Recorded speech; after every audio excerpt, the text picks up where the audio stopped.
ये देश कॉन्स्टिट्यूशन से चलेगा और तो जाहिर है कि हम अपने लोकतंत्र पे भी फख्र करते हैं और वो लोकतंत्र जिस पिलर पे टिका हुआ है, खंबे पे, वो सेकुलरिज्म है।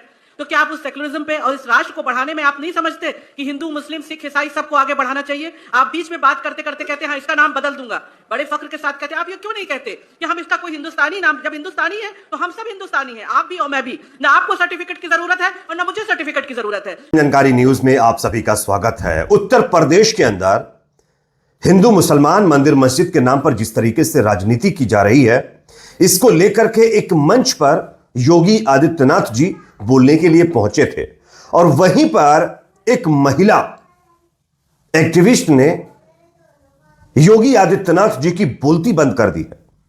जिस तरीके से हिंदू मुसलमान के नाम पर राजनीति की जाती है, उस पर योगी आदित्यनाथ जी से जिस तरीके से सवाल पूछे हैं, उसका जवाब योगी जी नहीं दे पाए हैं। चुप खामोशी से उस महिला के सिर्फ सवाल वो सुनते रहे।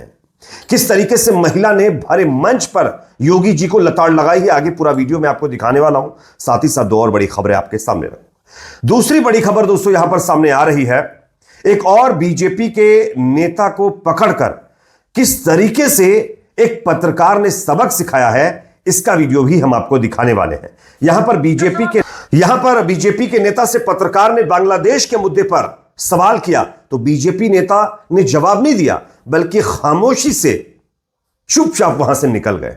बांग्लादेश के अंदर यह दावा किया जा रहा है कि भाई हिंदू समुदाय के ऊपर अत्याचार किया जा रहा है और उसी का बदला लेने के लिए भारत के अंदर भी कुछ लोगों को बांग्लादेशी घोषित करके उन पर जुल्म किया जा रहा है। और इसी को लेकर के बीजेपी के नेता से सवाल पूछा गया था। जवाब क्या उनका रहा है, आगे सुनिएगा। तीसरी बड़ी खबर, ऐसा लग रहा है कि अब आरएसएस का भी हृदय परिवर्तन होने लगा है।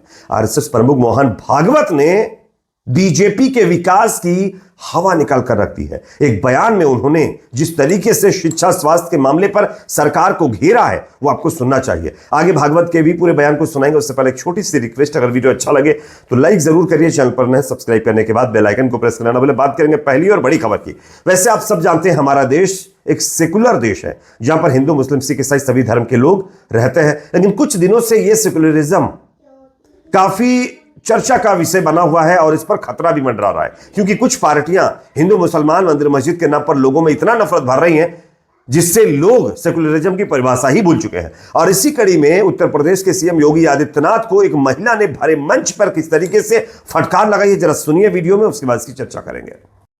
ये देश कॉन्स्टिट्यूशन से चलेगा और तो जाहिर है कि हम अपने लोकतंत्र पे भी फख्र करते हैं और वो लोकतंत्र जिस पिलर पे टिका हुआ है, खंबे पे, वो सेकुलरिज्म है।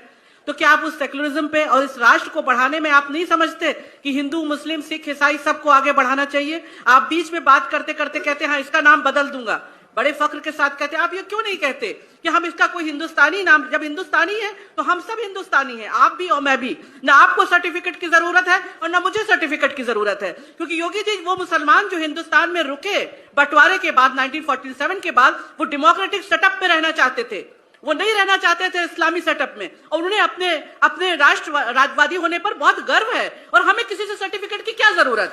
हम तो रुके अपने इस डेमोक्रेटिक सेटअप में और हम चाहते हैं कि हिंदुस्तान आगे बढ़े, हमारा भारत आगे बढ़े। तो उसमें बांट के तो आप भारत को पीछे ले जाना चाहते हैं। ये देश कॉन्स्टिट्यूशन से चलेगा और तो जाहिर है कि हम अपने लोकतंत्र पे भी फख्र करते हैं और वो लोकतंत्र जिस पिलर पे टिका हुआ है, खंबे पे, वो सेकुलरिज्म है।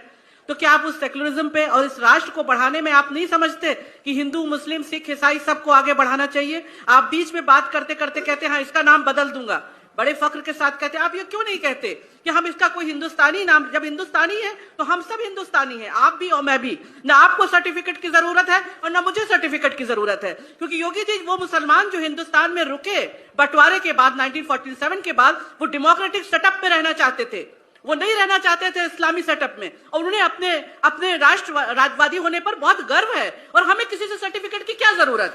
हम तो रुके अपने इस डेमोक्रेटिक सेटअप में और हम चाहते हैं कि हिंदुस्तान आगे बढ़े, हमारा भारत आगे बढ़े। तो उसमें क्लिप आप लोगों ने देख लिया है दोस्तों। ये जो मैडम है जो योगी जी से सवाल कर रही हैं, ये एक सोशल एक्टिविस्ट है और मुस्लिम धर्म से ताल्लुक रखने वाली हैं। इन्होंने सेकुलरिज्म के मुद्दे पर योगी जी को किस तरीके से अपने सवालों में घेरा है, ये आप देख सकते हैं। यहां पर योगी जी से पूछा कि यह देश सेकुलरिज्म पर टिका हुआ है, आप हिंदू मुस्लिम को आगे बढ़ाने की बात क्यों नहीं करते। वीडियो क्लिप आप लोगों ने देख लिया है दोस्तों। ये जो मैडम है जो योगी जी से सवाल कर रही हैं, ये एक सोशल एक्टिविस्ट है और मुस्लिम धर्म से ताल्लुक रखने वाली हैं। इन्होंने सेकुलरिज्म के मुद्दे पर योगी जी को किस तरीके से अपने सवालों में घेरा है, ये आप देख सकते हैं।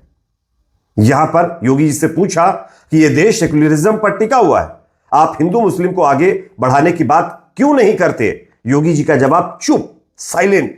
उसके बाद रिपोर्टर मतलब ये महिला पूछती हैं, बंटवारे के वक्त जो मुस्लिम यहां रह गए थे, ना उनका सर्टिफिकेट की जरूरत है उनको, ना मुझे ना आपको। योगी जी का जवाब कुछ नहीं, चुप रहे।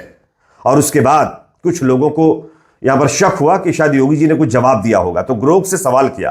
तब ग्रोक का जवाब था क्या था, ये आप देखिए। योगी जी ने इस पर कोई मौखिक जवाब नहीं दिया, वो चुप रहे। वीडियो में एक महिला ने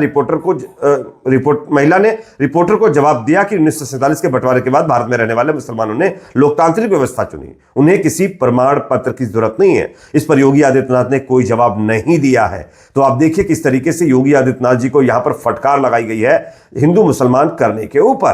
खैर, इस पर तरह तरह से लोग कमेंट करें, इस पर आपकी राय क्या रहेगी कमेंट सेक्शन में जरूर बताइए। अब बात करते हैं बांग्लादेश की। बांग्लादेश के मुद्दे पर भी हमारे देश में काफी राजनीति हो रही है। कुछ लोगों को बांग्लादेशी घोषित करके यहां से भगाया जा रहा है, उन पर जुल्म किया जा रहा है, उनके साथ मारपीट की जा रही है, उनके घरों को उजाड़ा जा रहा है। लेकिन इसी मुद्दे पर भारतीय जनता पार्टी के एक नेता से एक रिपोर्टर ने सवाल पूछा है, तो वो किस तरीके से दुम दबाकर भागे, जरा देखिए वीडियो, उसके बाद चर्चा करेंगे। एक मिनट सर, आप बोल रहे हैं कि महाराष्ट्र में बांग्लादेशी आए वाले हैं। हमारे देश के प्रधानमंत्री बांग्लादेश के प्रधानमंत्री को यहाँ क्यों रखे? इसका सवाल का जवाब दो सर, प्लीज। सर, मेरे सवाल का जवाब दो। प्रधानमंत्री को क्यों रखे यहाँ पे? बोलिए ना सर। हाँ, इसका सवाल का जवाब दो ना। प्रधानमंत्री चल सकते हैं और वहाँ के आए वाले बोल के यहाँ के मुसलमानों को, यहाँ के इंडियन लोगों को तकलीफ हो रही है सर।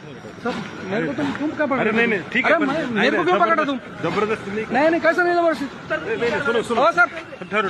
मेरे सवाल का जवाब दो सर। अपने देश के लोगों को तकलीफ हो रही है कि नहीं सर? अरे एक मिनट सर, मैं अरे मीडिया से क्या पूछ कर रहे? अपने देश के लोगों को तकलीफ हो रही है कि नहीं सर? ये है ग्रेट सोमैया जो मुसलमानों को खास करके तकलीफ देने का काम चालू है। ठहरो भैया, सर मैं बात कर रहा हूँ सर। तुमचं काय ठीक आहे, तुमचं काय एक मिनिट यार, कसं का तुम्ही मीडियाला असं कसं करलं सर तुम्ही? मी का त्यांना करलं नाही? आपल्या देशाच्या प्रधानमंत्र्यांना बेनजर वीडियो क्लिप आप लोगों ने देख लिया है। ये सोमैया साहब हैं जो कि भारतीय जनता पार्टी के नेता हैं महाराष्ट्र से। इनसे जब पूछा गया कि बांग्लादेशियों के नाम पर आप किस तरीके से मुसलमानों पर जुल्म कर रहे हैं, वहीं दूसरी तरफ शेख हसीना जो एक मुस्लिम प्रधानमंत्री हैं बांग्लादेश की, उनको आप अपने घर में बिठाए हुए हैं, तो मोदी जी उनको क्यों नहीं भगा देते? उस पर आप चुप्पी साध लेते हैं। लेकिन जो गरीब, जो बेचारे मजलूम मुसलमान हैं, उन पर आप बांग्लादेशी होने के शक में जुल्म कर रहे हैं, कहां तक सही है? इसका जवाब सोमैया साहब नहीं दे पाए और भाग खड़े हुए हैं। आप लोगों ने वीडियो में देख लिया। अब मैं आपको तीसरी खबर देने जा रहा हूं जो कि अपने आप में बहुत अहम खबर है दोस्तों। वैसे मोदी जी जब सत्ता में आए थे या नहीं आए थे या आ गए हैं, तब दावा करते हैं कि हमने विकास के मुद्दे पर बहुत काम किया, वो चाहे शिक्षा का हो, स्वास्थ्य का हो। लेकिन मोदी जी के विकास की पोल आरएसएस प्रमुख मोहन भागवत ने खोली है। किस तरीके से, जरा उनका वीडियो भी देख लीजिए, इसके बाद इसकी भी चर्चा करेंगे। और सबसे अधिक आवश्यकता सबको प्रतीत होती है स्वास्थ्य के लिए, शिक्षा के लिए। लेकिन दुर्भाग्य ऐसा है कि ये दोनों बातें आज सामान्य व्यक्ति के पहुंच से बाहर और उसके आर्थिक सामर्थ्य के पहुंच के बाहर, यानी सहज सुलभ नहीं रही। और आप लोगों ने बयान, ये मोहन भागवत जी हैं, किस तरीके से विकास की पोल खोल रहे हैं वो आप देखिए। स्वास्थ्य और शिक्षा के मामले पर वो बोले हैं, साफ साफ उन्होंने कहा है कि आम आदमी के लिए, गरीब तबके के लिए शिक्षा और स्वास्थ्य बहुत दूर निकल चुकी है, उनके हाथ से बाहर है, वो बेचारे इसका लाभ नहीं ले पा रहे हैं।